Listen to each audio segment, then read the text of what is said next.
کہ جی جیو فین سے میں آپ زمان پاک میں اس وقت باندھ تھی، پتہ چلا کہ آپ اس ایریا میں تھے، تو یہ کون سا کوئی جرم ہے؟ دیکھیں ابھی بھی مجھے پتہ ہے کہ میری سپیریئر جوڈیشری بہت پریشر میں ہے، مجھے پتہ ہے کہ ججز کو بھی فون کالز آ رہی ہیں، نامعلوم فون کال کہ ہم یہ کر دیں گے، تمہاری یہ فائل ہے، ہم تمہیں یہ کر دیں گے، تمہارے بچوں کے پہنچ جاتے ہیں۔ یہ مجھے پتہ ہے کہ اس وقت جوڈیشری کے اوپر وہ پریشر ہے جو کبھی پہلے نہیں تھا، اور مجھے یہ بھی پتہ ہے کہ سارے ملک کے اداروں کو صرف استعمال کیا جا رہا ہے ایک کام سے، کہ کسی طرح تحریک انصاف کو ختم کیا جائے۔ ایف آئی اے کا سارے کام ختم ہے، وہ بھول گئے ہیں کہ شہباز شریف نے 16 ارب روپے کا ایف آئی اے نے اتنا بڑا اوپن اینڈ شٹ اس کا کرپشن کیس پکڑا تھا، مقصود چپراسی والا۔ ایف آئی اے کو پتا ہے کہ 4 وہ گواہ بھی مر چکے ہیں، سب کو ہارٹ اٹیک ہو گیا، ان کو پتا ہے کہ ان کا ایک بڑا زبردست آفیسر ڈاکٹر رضوان وہ بھی ہارٹ اٹیک سے مر چکے، لیکن ایف آئی اے کو کوئی اور کام نہیں، تحریک انصاف کے اوپر کیسے کیسز ڈھونڈنے ہیں اور کیسے ان کے لوگوں کے اوپر انتقامی کارروائی کرنی۔ نیب کا کام اب یہ ہو گیا ہے، جب سے وہ ان کے پچھلے نیب کے چیئرمین جنہوں نے کہا کہ میں یہ غلط کام کرنے کے لیے نہیں تیار ہوں، ریزائن کیا، اور سنا نیب نے اس کو سٹینڈنگ اوویشن دی جب وہ جا رہا تھا، اس کی جگہ جس آدمی کو لے کے آئے ہیں، اس کا بھی کام ہے کہ نیب کو استعمال کرو، کسی طرح تحریک انصاف کو ختم کرو، ان کے اوپر کیسز کرو۔ پولیس، یہ پہلی دفعہ ہوا ہے کہ میں نے اپنے جو ہمیں خبریں آئی ہیں جیلوں سے بھی، ہمارے جو لوگ جن کا واسطہ پڑا پولیس سے، یہ پہلی دفعہ میں نے سنا ہے کہ انہوں نے یہ کہا کہ اکثریت پولیس بالکل خوش نہیں ہے جو ان سے کروایا جا رہا ہے۔ اکثریت، جو پولیس کی اکثریت ہے، وہ سمجھتے ہیں کہ بہت بڑا یہ ظلم کیا جا رہا ہے، اندر گلو بٹ انہوں نے گھسائے ہوئے ہیں، اور پیچھے سے نامعلوم افراد کا پریشر آتا ہے، ان کی وجہ سے یہ کام کر رہے ہیں۔ تو اس کا مطلب پولیس جس کا کام اس ملک میں مجرموں کے پیچھے جانا، وہ سب کچھ بھول چکے ہیں، ان کا صرف 1 پوائنٹ ایجنڈا ہے، نیچے تھانے لیول کے اوپر کوئی تحریک انصاف کا ملے، نچلے لیول پہ آپ اگر وہ کوئی کسی کی سمپتھی بھی ہے تحریک انصاف سے، ان کو کسی طرح ہٹایا جائے، اس لیول پہ پہنچے ہوئے۔ اور جو کرتے ہیں، جب ایک ہی خبر آتی ہے کہ گھر توڑ دیتے ہیں، چیزیں توڑ دیتے ہیں، دھمکیاں دیتے ہیں، بزنسز بند کر دیتے ہیں، بزنسز کے اوپر پہنچ جاتے ہیں، روزگار بند کر دیتے ہیں، تو میرا سوال ایک ہے کہ اتنے پریشر کے باوجود کیا وجہ ہے کہ چند لوگ چھوڑ کے گئے ہیں؟ ہمارے ٹکٹ ہولڈرز پنجاب میں دیکھ لیں، کتنے لوگ چھوڑ کے گئے؟ یعنی اس طرح کا ظلم جو کبھی ہوا نہیں ہے، کیوں نہیں چھوڑ کے جا رہے لوگ؟ اس کی 2 وجوہات۔ ایک، اس باری ٹکٹس میں نے خود دیے ہیں، زیادہ تر انٹرویو کیے ہیں، میں نے اپنی پوری کوشش کی ہے کہ نظریاتی لوگوں کو ٹکٹس دیے جائیں، اور اس باری زیادہ تر جو لوگ ہیں جن کو ٹکٹس ملے ہیں، پنجاب کی میں بات کر رہا ہوں، وہ نظریے پہ کھڑے ہیں۔ لیکن دوسرا ایک اور بھی فیکٹر ہے، میں نے ایک کا مجھے میسج آیا کہ میرے اوپر بہت پریشر ہے، انہوں نے میری بزنس بند کر دی ہیں، انہوں نے اب فیملی کے اوپر آ گئے ہیں، پتہ ہے جی آپ کی بیٹی کی یہ ادھر شادی ہوئی ہے، اس کے اوپر بھی اس کو بھی تنگ کرنے پہ آ گئے، تو جی میرے پہ بہت پریشر ہے۔ تو میں نے کہا پھر چھوڑ دو، میں نے کہا یعنی تمہاری اگر برداشت سے باہر ہے تو چھوڑ دو۔ وہ کہتا ہے جی اگر میں نے چھوڑا، مجھے سارا جو میرا علاقہ ہے، انہوں نے کہا اگر تم نے پی ٹی آئی کو چھوڑا تمہیں ووٹ ہی نہیں دیں گے۔ سو یہ ذرا سمجھنے والی بات ہے کہ لوگوں کو یہ احساس ہو گیا ہے کہ اس وقت جس نے چھوڑا اس کی پالیٹکس ختم، اور جو چھوڑ کے گئے ہیں ان میں سے کئی لوگوں کو تو ہم نے ٹکٹ سے نہیں دیے تھے، تو ان کو تو ویسے ہی یعنی چھوڑنا ہو تو ڈرامے کیے ہیں، اور کئی جو چھوڑے ہیں ان کو ہم نے ٹکٹ سے نہیں دینے تھے۔ لیکن جو اس کو ٹکٹس مل چکے ہیں، سوال یہ ہے کہ یہ کیوں نہیں چھوڑ رہا ہے؟ میں آپ کو یقین دلاتا ہوں کہ کبھی، پھر سے میں ریپیٹ کرتا ہوں، اس ملک کی تاریخ کا کبھی ایسا پریشر نہیں پڑا ہو کیا رہا ہے؟ تحریک انصاف کو توڑنے کے لیے پاکستان کے ادارے ختم، ہمارے سارے اداروں کو سسٹمیٹکلی تباہ کیا جا رہا ہے، ہماری جوڈیشری کے اوپر اتنا پریشر ڈال دیا ہے، اور یہ سارا دھمکیاں دے کے، ڈرا کے، دھمکا کے، جب ہمارے پاس فائلیں آپ کی، ان کو ڈرا دیا ہے۔ ادارے جس طرح میں نے کہا پولیس، وہ ویسے اس کا 1 پوائنٹ ایجنڈا پکڑ کے تحریک انصاف کے لوگوں کو جو بھی ہو جدھر بھی ملے پکڑ کے اندر ڈال دو۔ اور اس کے علاوہ جو جن اداروں نے اس ملک میں کرائم روکنی ہے ان کا کام لگا دیا، جس طرح FIA، نیب ہے، ان کا کام لگا دیا کہ صرف پارٹی کو ختم کرو۔ تو میں اب سمجھنا چاہتا ہوں کہ جا کدھر رہے ہیں آپ؟ یعنی چلیں، میں نے جس طرح کہا کہ میں بات چیت کرنے کے لیے تیار ہوں، مجھے سمجھائیں تو صحیح کہ آپ کہہ رہے ہیں کہ عمران خان کو ہم نے کاٹا ڈال دیا ہے، تو اس کے بعد جانا کدھر ہے ہم نے؟ یعنی کوئی روڈ میپ تو ہوگا نا۔ تو میں روڈ میپ ابھی تک جو سمجھ رہا ہوں وہ یہ ہے کہ ایک کنگز پارٹی تیار کر رہے ہیں کہ یہ جو تحریک انصاف کے جو بھی لوگ نکلیں گے ان کو اس پارٹی میں ڈال دیں گے، اور پھر یہ سیٹیں بڑھ جائیں گی نون لیگ، پیپلز پارٹی، کیونکہ نون لیگ کا تو ان کو پتا ہے کہ گھوڑا بیٹھنے والا ہے، وہ جلسے کرتے ہیں، وہ لوگ ہی نہیں آتے۔ پبلک کی ان کو سمجھ آ گئی ہے کہ پبلک نون لیگ، کیونکہ نون لیگ جڑی ہوئی ہے یہ سارے ظلم کے ساتھ، وہ ان کو نقصان، ایک تو اس کا نقصان ہو رہا ہے، دوسرا معاشی طور پہ بیٹھ کے ملک جو روپیہ ہے، جو جس طرح ہر روز روپیہ گر رہا ہے تو ملک تو تباہی کی طرف جا رہا ہے، جو مہنگائی بڑھتی جا رہی ہے، تو مہنگائی تو ہر اب انسان کو گھر میں افیکٹ کر رہی ہے، مڈل کلاس کو، ہر تنخواہ دار کو افیکٹ کر رہی ہے مہنگائی۔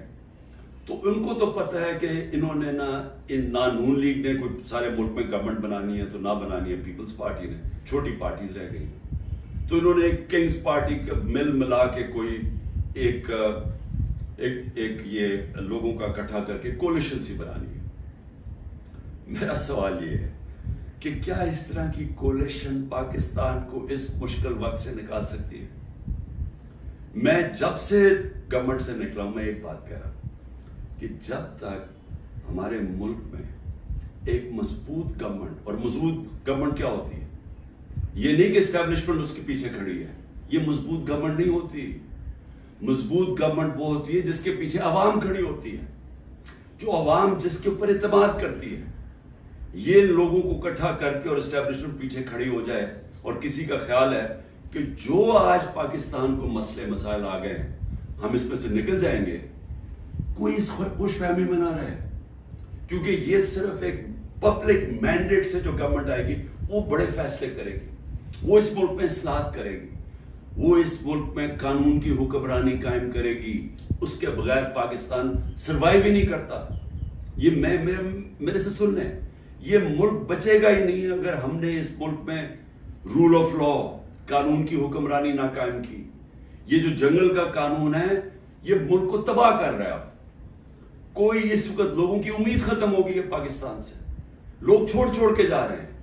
جو پروفیشنلز ہیں، جو سب سے بڑا اثاثہ ہے ملک کا، جو آپ کے پڑھے لکھے لوگ ہیں، جو کہ اسپیشلسٹ ہیں، جس طرح میں نے آپ کو کہا 10% شوکت خانم کے کنسلٹنٹ چھوڑ کے جا رہے ہیں، 10% مشکل سے ملتا ہے کینسر کے اسپیشلسٹ۔ ان کو پتا وہ دنیا میں کہیں بھی چلے جائیں ان کے 2 یا 3 گنا زیادہ سیلری مل جائے گی ان کو باہر، کیونکہ ڈیمانڈ ہے دنیا میں۔ تو اس طرح ہر پروفیشنل جس کی دنیا میں ڈیمانڈ ہے وہ سوچ رہا ہے چھوڑ کے جانے کا، کیونکہ اس کو امید ہی نہیں نظر آ رہی۔ لوگ مشکل وقت برداشت کر لیتے ہیں اگر آگے ان کو امید ہو۔ لوگ مشکل وقت برداشت کر رہے تھے، کرونا کے بعد ایک مشکل وقت آیا ہوا تھا، لیکن لوگوں کو نظر آ رہا تھا کہ ٹھیک ہے، حالات بہتر ہو رہے ہیں، معیشت اوپر جا رہی ہے، ادارے فنکشن کرنے شروع کر دیے ہیں، کوئی انٹرفیئرنس نہیں ہے۔ عمران خان نے کبھی کسی جوڈیشری کے اندر انٹرفیئر نہیں کیا، نیب کو اس نے نہیں کہا کہ فلانے آدمی کے اوپر کاروائی کرو، کسی FIA کو۔ میرا جو میں نے ثناء اللہ ہے وہ IG میرے خیال میں ابھی پتہ نہیں کدھر پوسٹڈ ہیں، IG تھے، ایک دفعہ کہو کہ میں نے کبھی کسی کے خلاف انتقامی کاروائی کا کہا ہے۔ ہمارے سارے 95% کیسز پرانے تھے۔ یہ بولتے ہیں نون لیگ والے کہ جی اب ہم نے بھی بڑا سفر کیا ہے، اب آپ کریں۔ آپ کے 95% آپ کے اپنے دور میں بنائے گئے تھے کیسز، اسحاق ڈار آپ کے دور میں بھاگا تھا, نواز شریف کے بیٹے آپ کے دور میں بھاگے تھے, نواز شریف کی کنوکشن پیناما میں آپ کے دور میں ہوئی تھی, مریم کی اور نواز شریف کی. تو یہ ہمیں نہ کہیں, یہ سارے کیسز پرانے آ رہے تھے. آپ میرے سے این آر او مانگ رہے تھے, آپ میرے سے یہ کہہ رہے تھے کہ ہم نے چوری کیا, ہم کوئی خاص مخلوق ہے الگ, ہمیں معاف کر دیں. ہم نے صرف ہمارے دور میں شہباز شریف کے کیس بنا تھا, مقصود چپڑاسی والا 16 ارب اور 8 ارب جو اس نے منی لانڈرنگ کی تھی کہ باہر سے پاپڑ والا اور ان کے نام پہ اور چینی والا کے نام پہ انہوں نے فراڈنٹ پیسے بلوائے تھے. اس کے علاوہ ہمارے کوئی کیس نہیں تھے, ہم آن گوئنگ کیسز تھے, اور ہم نے کبھی کسی سے ظلم نہیں کیا, ہم نے کبھی عورتوں کو نہیں اٹھایا, ہم نے کبھی گھروں کے اندر نہیں گھس کے دروازے توڑ کے اور ساری گھر تباہ کیا, ہم نے کبھی لوگوں کو, کارکنوں کو اس طرح کے جیلوں میں نہیں ڈالا, کسی پر تشدد نہیں کیا. پوچھیں کسی سے, ایک آدمی بتایا کہ ہم نے تشدد کیا. مریم نے جا کے اٹیک کر دیا نیب آفس کو, پتھر مارے انہوں نے, بتائیں کتنے لوگوں کو اپنے اینٹی ٹیررزم کورٹ میں پڑھا, یہ کیا کیا؟ کیا مریم کے اوپر کوئی کیس ہوئے؟ تو یہ ہمیں نہ کہو کہ جناب آپ کے اوپر یہ گزری, یہ کبھی کسی پارٹی کی تاریخ میں پاکستان میں نہیں گزری. یہ پارٹی کو کبھی ختم کرنے کی کوشش ہے, جو پوری طرح سارے اسٹیٹ کے ادارے لگے ہوئے ہیں اس پارٹی کو ختم کرنے کے لیے. لیکن پارٹی ایسے ختم نہیں ہوتی, کیونکہ پارٹی لوگوں کے دلوں میں چلی جاتی ہے, اس کا آپ کچھ کر ہی نہیں سکتے. جو مرضی آپ کریں گے, لوگوں کے جب فیصلہ کر لیتی ہے عوام, تو یہ جو ٹکٹ ہولڈرز ہیں ہمارے سارے, ان سے پوچھیں, جب ان سے انٹرویو کریں, جب آپ ان کو تنگ کر رہے ہیں تو پوچھیں تو صحیح کہ اتنا آپ کے اوپر پریشر ہے, کیوں نہیں چھوڑ رہے. ان میں سے کہیں گے کہ ہم نظریاتی طور پہ اس کے ساتھ ہیں, ہم کسی اور پارٹی پہ نہیں جائیں گے. ساتھ یہ بھی آپ کو کہیں گے کہ ہمیں کوئی ہمارے حلقے میں ووٹ نہیں ڈالے گا, ہماری سیاست ختم ہو جائے گی. ابھی جو پہلے ہوا تھا 16 جولائی کو جو بائی الیکشنز ہوئے تھے, وہ لوٹے سب اڑ گئے تھے, لوگوں نے ان کے خلاف ووٹ دی تھی, اور اب اس سے بھی زیادہ برے حالات ہیں, کیونکہ لوگوں کو غصہ ہے جو ہو رہا ہے. اس وقت عوام غصے میں ہے, لیکن گھبرائی ہوئی ہے, کیونکہ کبھی اس طرح کا کریک ڈاؤن دیکھا ہی نہیں ہے. تو میرا آخر میں اپنی عوام کو پیغام ہے, کیونکہ مجھے پتہ ہے بڑا مشکل ہے, اور آپ گھبرائے ہوئے ہیں, آپ میں خوف پیدا کیا گیا. یہ جو باہر نکل کے کوئی تحریک انصاف کا نام سنتا اس کو جیل میں ڈال دیتے. لیکن بھئی آپ اپنی قوم سے یہ کہ دیکھیں, میں آپ کے سامنے بیٹھا ہوں, اگر کسی کو سب سے زیادہ خطرہ ہے وہ مجھے خطرہ ہے, جان کو تو میری خطرہ ہے. انہوں نے یہ کیا, دو میرے اوپر اٹیکس, قتل کرنے کے واردات ہو چکی ہیں. مجھے پوری طرح پتا ہے کہ ایک دفعہ یہ اور کریں گے, کیونکہ ان کو ڈر یہ کہ جیل میں بھی عمران خان بڑا مشکل رہے گا ان کے لیے, تو ایک اور حملہ ہوگا. میں تیار ہوں. انہوں نے میری جو کرنل عاصم میری سیکیورٹی کے ہیڈ تھے اس کو اغوا کر لیا, وہ غائب ہو گئے. جس نے میری سیکیورٹی کا دھیان رکھ رہے تھے وہ 3-4 دن سے وہ غائب ہے, اس کو بھی اٹھا لیا. جو گاڑیاں تھی میری سیکیورٹی کی, وہ گاڑیوں کو انہوں نے اندر امپاؤنڈ کر دیا, اور ان سے پوچھے عدالت تو کہتی جو ہمیں پتہ ہی نہیں کدھر گئی. تو سب سے زیادہ تو خطرہ مجھے ہے. کیا آپ کو لگ رہا ہے کہ میں پیچھے ہٹوں گا؟ میں کیوں نہیں پیچھے ہٹوں گا؟ کیونکہ میرے سامنے 2 راستے ہیں. ایک ہے یہ خوف کی فضا بنا کے ہمیں غلام بنا رہے ہیں, صرف مقصد یہ ہے کہ ہم بھیڑ بکریوں کی طرح یہ طاقت کی حکمرانی مان لیں. یہ سب نے کیا ہے. یہ فرعون یہ کرتا تھا, خوف اتنا پھیلا کے لوگوں کو غلام بنایا ہوا تھا. یہ یزید نے کیا تھا, کوفہ کے لوگوں کے اوپر اتنا اس کا خوف تھا اس کے ظلم کا کہ انہوں نے حضرت امام حسین کی مدد نہیں کی. اسلام کا سب سے بڑا جو تکلیف تھے ہر مسلمان کے لیے وہ ثانیہ ہونے دیا. ہر دنیا کی تاریخ کا یزید یا ڈکٹیٹر وہ ہمیشہ خوف کے ذریعے لوگوں کو کنٹرول کرتا ہے, انسانوں کو کنٹرول کرتا ہے. اور دوسرا راستہ, ایک تو یہ راستہ ہے کہ میں بھی خوف زدہ ہو جاؤں اور میں ان کے ساتھ میں مان جاؤں, جی ٹھیک ہے سر, یہ جو آپ چاہتے ہیں, ہم آپ کے غلام ہیں.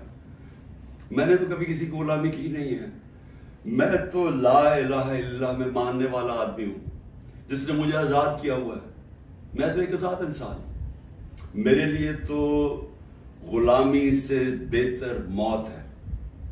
میں آج اپنی قوم کو یہ کہنا چاہتا ہوں کہ دیکھیں اللہ نے جب آپ ہیں محمد مصطفیٰ محمد صلی اللہ علیہ وسلم کے امتی، جب انہوں نے آپ کو لا الہ الا اللہ کا کلمہ پڑھایا تھا تو انہوں نے آپ کو آزاد کیا تھا. کس چیز سے آزاد کیا تھا؟ سب سے بڑی آزادی ہوتی ہے انسان کی غلامی سے. یہ جو فرعون کی غلامی تھی، یہ ساری جو قرآن کے اندر نمرود، فرعون، ان کا کیا بتایا ہوا ہے؟ انسانوں کو غلام بنانے تھے. نبی صلی اللہ علیہ وسلم نے مدینہ میں انسانوں کو آزاد کیا تھا. اور ایک کہ سوائے اللہ کے کوئی خدا نہیں، آپ کو کسی کے سامنے نہیں جھکنا. دوسرا، جو 3 سب سے بڑے خوف ہیں انسان میں، ان سے آزاد کیا تھا. اس سے اللہ نے آپ کو آزاد کیا ہوا ہے.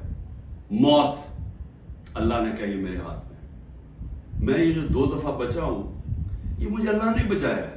نہیں تو انہوں نے تو پوری تیاری کی ہوئی تھی مارنے کی. یہ میں آپ کے سامنے ہوں، اور میں جب گھر سے نکلتا ہوں مجھے نہیں پتا کہ اللہ نے کیا فیصلہ کیا ہوا کہ ان کے ہاتھ میں اس نے میری جان لینی ہے نہیں، لیکن میں تیار ہوں اس کے لیے، کیونکہ اس کا وعدہ ہے قرآن میں کہ جب اس نے فیصلہ کر لیا، وہ پھر چاہے آپ بھاگ نہیں سکتے موت سے. تو انسان آزاد ہو جاتا ہے اس خوف سے. میں آزاد ہوں. دوسرا، ذلت.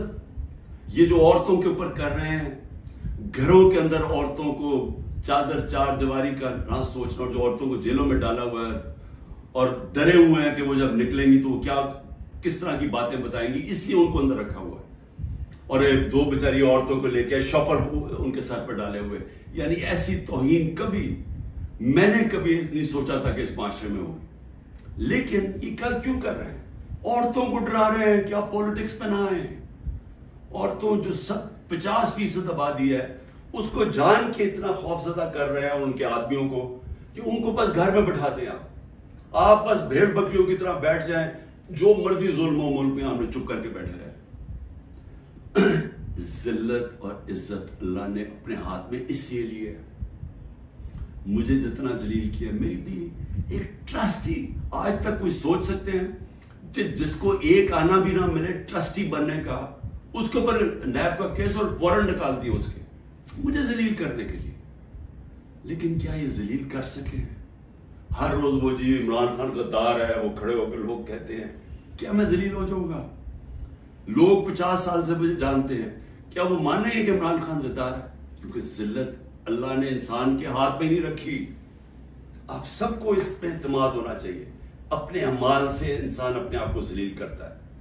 اللہ کبھی اس آدمی کو ذلیل نہیں ہونے دیتا جس کو دوسرا آدمی بدنیتی سے دوسرے انسان ذلیل کرے. یہ دنیا کی تاریخ ہے. نہیں تو ہر طاقتور آدمی عزت دار ہوتا اور ہر بیچارہ کمزور ذلیل ہوتا. اور تیسری چیز، رزق. مجھے یہ اعتماد ہے کہ میرا جو بھی ہے وہ اللہ نے دینا. محنت میں کروں، ہاں محنت میں پوری کرتا ہوں، لیکن رزق اللہ دیتا ہے. تو یہ جو گھر توڑ رہے ہیں، لوگوں کے ڈرا رہے ہیں، دھمکا رہے ہیں، اس کا مقصد ہے کیا؟ کہ لوگوں کی رزق کے اوپر جا رہے ہیں نا. لیکن اللہ نے تو کہا ہوا یہ میرے ہاتھ میں ہے. تو یہ جب آپ کو ان 3 چیزوں کے اوپر ایمان ہو جائے گا کہ قرآن میں واضح لکھا ہوا ہے، یہ آپ کو آزاد کر دینے کے خوف سے. یہ جو خوف کے ذریعے غلام بنایا جاتا ہے، اللہ نے یہ 3 چیز اپنے ہاتھ میں اس لیے رکھی ہیں کہ انسان کی غلامی نہ کرے. کیونکہ آزادی کو سب سے زیادہ اہمیت ہے. اپنی آزادی کے لیے جو مرتا ہے اس کو شہید کا رتبہ دیا ہوا ہے. جہاد ہے وہ. اور شہید پیغمبروں کے بعد رتبہ آتا ہے شہید کا، جو اپنی آزادی کے لیے کھڑا ہوتا ہے. یہ ہم اپنی آزادی کے لیے کھڑے ہیں. یہ ہے ایک طرف ہے ان کی انسانوں کی غلامی، یہ جو ظلم کے ذریعے کر رہے ہیں، اور دوسری طرف ہے انسانوں کی آزادی اور ایک عروج اور پرواز اوپر. اور وہ پاکستان جو بننا چاہیے تھا، جو چھوٹے سے قبضہ گروپ نے ہمارا ملک نہیں بننے دیا. اس لیے میں آج آپ سب کو کہنا چاہتا ہوں، مشکل وقت ہے، آزادی کے لیے قربانیاں دینی پڑتی ہیں. ہم سب، میں تیار ہوں قربانی کے لیے. میں اپنی سب سے بڑی تو جان کی قربانی ہے نا، میں اس کے لیے تیار ہوں. لیکن میں کبھی کسی صورت ان کی غلامی قبول نہیں کروں گا، اور میں چاہتا ہوں میری قوم آپ بھی تیار ہو جائے. 20-15 ہزار لوگوں کو جیل میں ڈالا ہے نا. ہم 23 کروڑ لوگ ہیں. کیا 15,000 کو سامنے رکھتے ہوئے 23 کروڑ لوگوں کو غلام بنا دینا انہوں نے؟ تو آپ نے کسی صورت یاد رکھیں، یہ اب 2 رائے ہیں. ہم نے اگر اپنے اس وقت اس خوف کے سامنے جھک گئے جو یہ کوشش کر رہے ہیں، یاد رکھیں آپ کی آنے والی نسلیں آپ کو معاف نہیں کریں گی، کیونکہ اس ملک کا پھر کوئی مستقبل نہیں ہوگا. جس طرح آج لوگ چھوڑ کے جا رہے ہیں ملک، نا امید ہو کے پروفیشنل جا رہے ہیں، اس طرح جو یہاں رہ جائیں گے وہ ہمیشہ یاد رکھیں کہ ہمارے جو بڑے تھے، اور میرے بھی، ہم جب بڑے ہو رہے تھے وہ بھی کبھی کھڑے نہیں ہوئے اس غلامی کے خلاف، کیونکہ وہ انگریز کی غلامی کے عادی ہوئے تھے. تو انگریز آزادی تو ملی نہیں صحیح طور پہ، ہر وقت طاقت کی غلامی کی ہے یہاں اس ملک میں. یہ ہے وہ وقت ہم اپنی حقیقی آزادی کے لیے جدوجہد کریں. کبھی آپ نے اس سے پیچھے نہیں ہٹنا. شکریہ.